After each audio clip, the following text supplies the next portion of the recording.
Hello and welcome back to Particular Pixels. I'm Xiaoling and this is Monster Hunter World. I've always wanted to play a Monster Hunter World game, so naturally when I heard Monster Hunter World was coming to PC, I was super excited, both as a PC gamer and as someone who's always been curious about the series. In fact, seeing the positive reception on console and the great reviews, the game was quickly becoming one of my most anticipated titles of 2018. The PC version was delayed by 7 months to be tailored for the PC platform, so I, like many others, waited and hoped that we'd get a good PC version. Of course, I was a little bit nervous since the team porting the game over to PC was relatively new to porting, and as PC users we've been burned perhaps one too many times by great games getting bad ports when coming to PC. After playing the game for 100 hours, finishing the campaign, and of course spending a good deal of time with side activities, I feel I'm ready to share my thoughts on my experience. However, the first thing I want to talk about is the current state of the PC version of the game, since I know that the quality of the port is going to be an important factor to many who are sitting on the fence as to whether or not they should purchase this game. Now, Monster Hunter World has been out for just over a month now, but it unfortunately still suffers from several issues that need to be addressed. At launch, there were all kinds of connectivity issues with the game, but since the September 6th update, these seem to have been mostly dealt with, although I do still see some reports of people having issues. There was also an issue where using lightning weapons would cause the frame rate to drop in combat, and the environmental lightning in the last zone would cause stuttering. This was improved significantly with the latest patch. The stutter in the last zone is gone, but there are still some minor frame drops when using lightning weapons, at least for me. General performance is another issue. While it's not the worst port performance I've ever seen, it's no Arkham Knight, GTA 4, Saints Row 2, the performance is certainly worse than it should be on capable hardware based on the game's visual fidelity. The issue of performance loss associated with the NVIDIA drivers has been fixed in the latest NVIDIA driver version 4.11.63, so you no longer have to delete the Monster Hunter World profile or specific keys within that profile. But the performance remains about the same as it was when incorporating these fixes. So even with the new drivers, I was unable to run everything maxed at 1080p on a GTX 1080 with my i7-6700K if I wanted to achieve a mostly stable 60 FPS. Even with some of these settings turned down, there were still occasions when the FPS would drop into the 40s, during combat if there was a lot going on. The textures and reflections are bugged on PC as well. Many textures don't load in correctly and as a direct result look incredibly blurry compared to the console counterparts, even at max detail. This issue is still present and is demonstrated quite clearly in the Digital Foundry Monster Hunter World YouTube video. Finally, there are issues with the way the mouse has been implemented in the game. It doesn't seem to use raw mouse input data, but rather some kind of analog stick emulation, which leads it to feel very sluggish and far less responsive than it should be. Capcom have acknowledged this issue, and they say that they should be dropping a patch very soon. I do want to say though that I played around 25 hours with the gamepad, which worked perfectly fine, and 75 hours with the mouse and keyboard. So it's certainly playable with the mouse, it's just not perfect. There have been 2 patches so far, but none have addressed the general performance issues with the game or the broken textures and reflections, which I find quite strange. What makes it worse is that Capcom have been completely silent on these 2 issues, and while I don't expect overnight fixes or miracles, I do think that they should be more communicative with the community regarding these problems.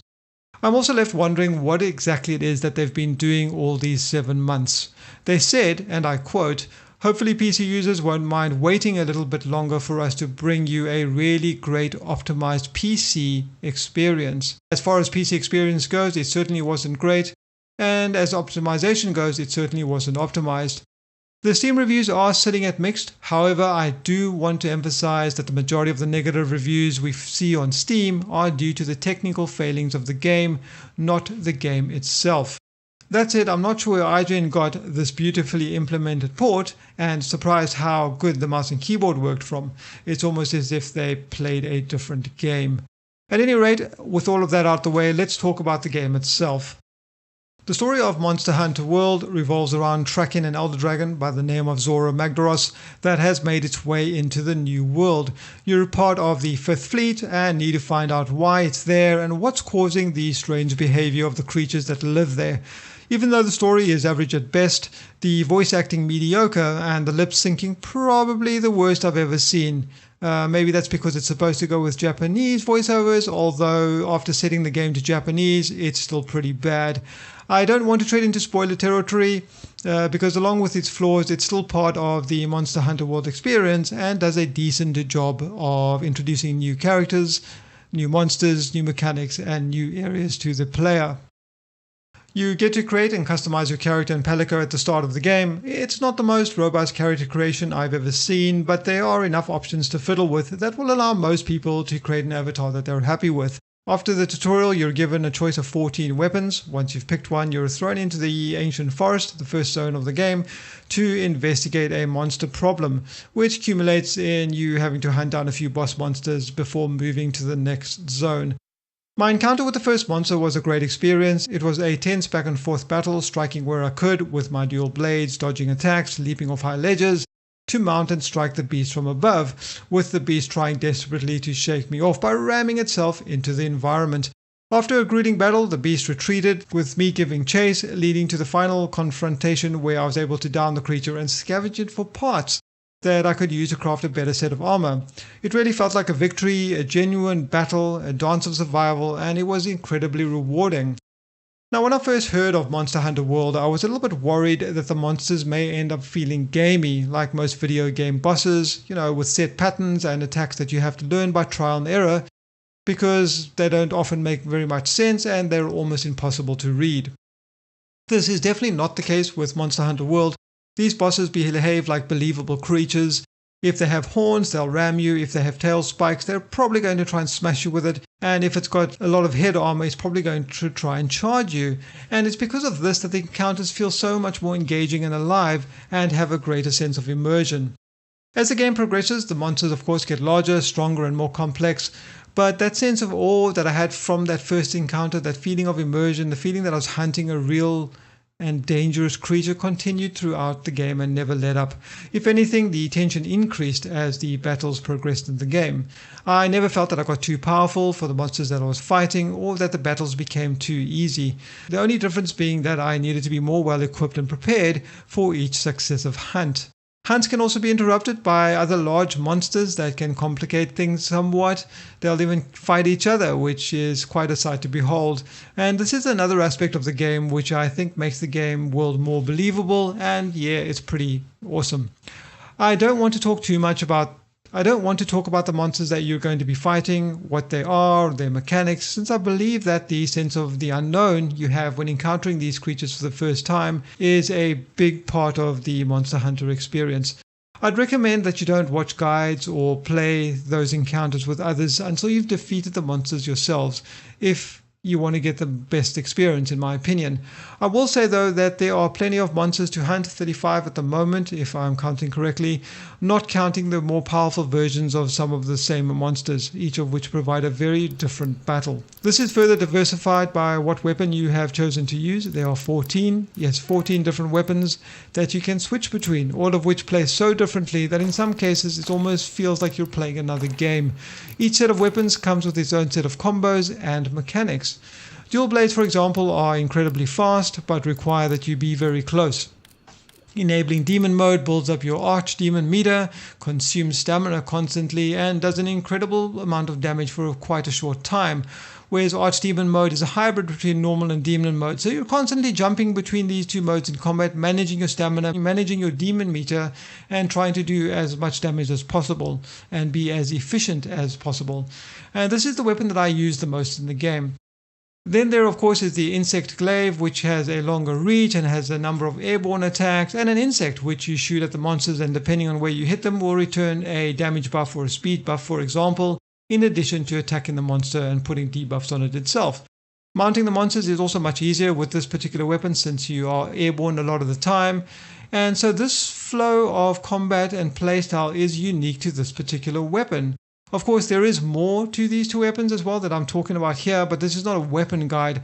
My point is that there are 12 other weapons that are just as deep that are barely even used.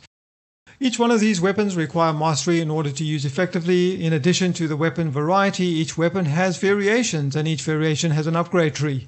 And once you start crafting higher rank weapons, each weapon gets sockets as well, in which you can slot different decorations, read gems, that add additional skills to your build.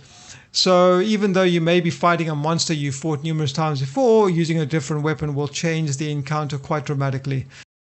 In addition to all of this, the weapons feel great, they flow well, as well as having a really great sense of impact. So there's really an incredible amount of depth here, and that's just the weapons.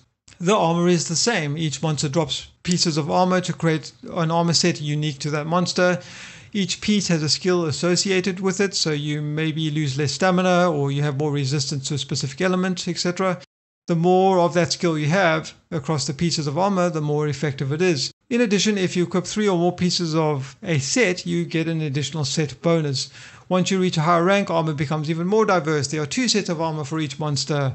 The Alpha, which has 2 skills associated with each piece, and the Beta, which has 1 skill and a socket, which allows you to put in decoration, which essentially allows you to choose what the second skill is going to be.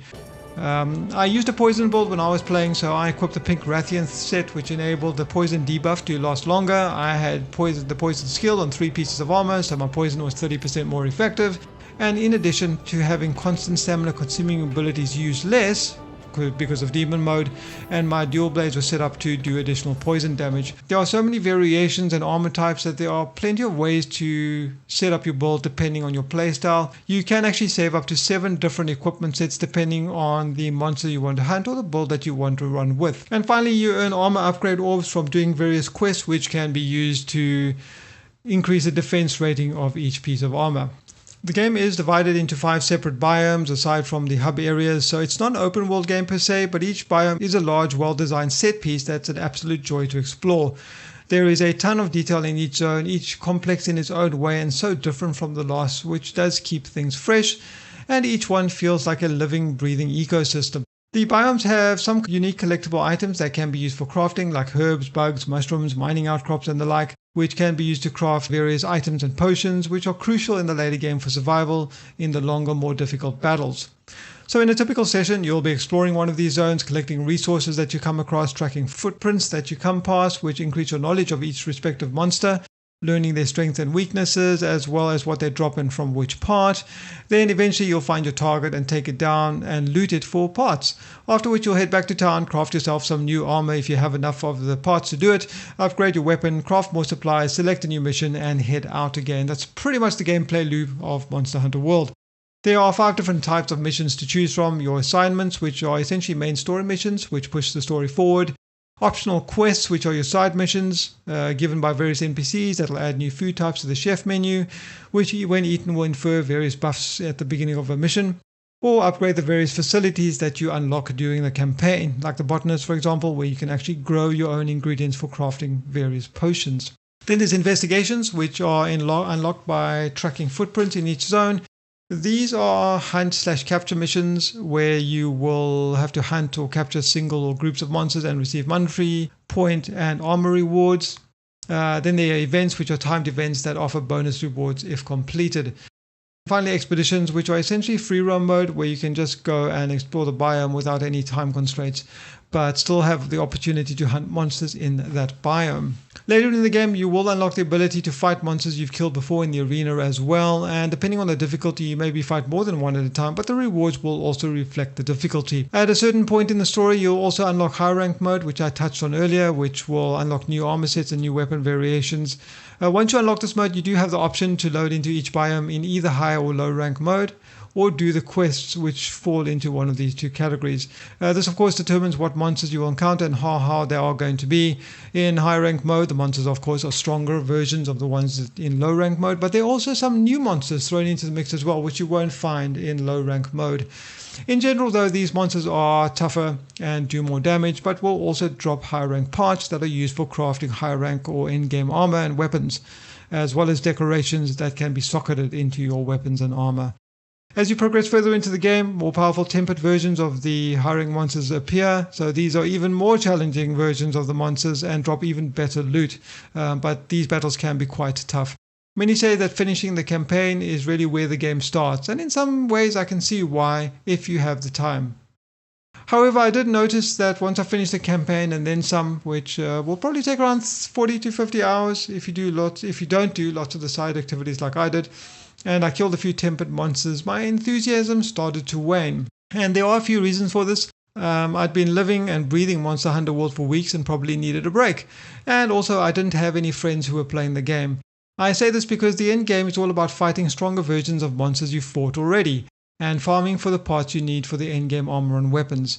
And since the battles are mostly the same, I found myself joining random groups just to speed up the process, which in itself was fine, but of course it would be much more enjoyable with friends.